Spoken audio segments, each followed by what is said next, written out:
महाविकास आघाडीतही जागा वाटपाचा तिढा कायम आहे। त्यातच आता वंचित बहुजन आघाडीच्या प्रदेशाध्यक्ष रेखा ठाकूर यांनी महाविकास आघाडीला पत्र लिहून नाराजी व्यक्त केली आहे। महाविकास आघाडीत जागा वाटपावरून आमचा अवमान झाल्याचं त्यांनी पत्रात म्हटलं। वंचितला अवघ्या 2च जागा दिल्याचा आरोप रेखा ठाकूर यांनी केला आहे। तर वंचित बहुजन महाविकास आघाडीला वंचित बहुजनने जे पत्र लिहिले आहे त्या पत्रात नेमकं काय म्हटलंय ते पाहूया। जागा वाटपाच्या बाबतीत मवियाचे दिरंगाईच्या धोरणामुळे चिंतित आहे। 2 आणि 27 फेब्रुवारीच्या बैठकानंतरच्या अंतर्गत चर्चेत आम्हाला वगळलं। मवियाची संतपणाची आम्हाला टाळण्याची भूमिका असली तरीही आम्ही सकारात्मक आहोत।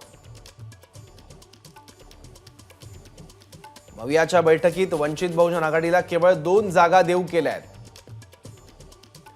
राष्ट्रवादी आणि शिवसेनेत फूट पडली आहे तर काँग्रेसमधील नेते भाजपमध्ये गेले आहेत। त्यामुळे आमची ताकद लक्षात घ्यावी। ज्या जागांवर मवियाची ताकद नाही त्याच जागा आम्हाला देत आहेत। आपापसात चर्चा करावी। 9 फेब्रुवारीच्या बैठकीत तुमची भूमिका मांडावी। आपण बदलाल ही आशा आहे। युती भक्कम टिकाऊ करण्याचा आमचा प्रयत्न आहे। एबीपी माझा, उघडा डोळे बघा नीट।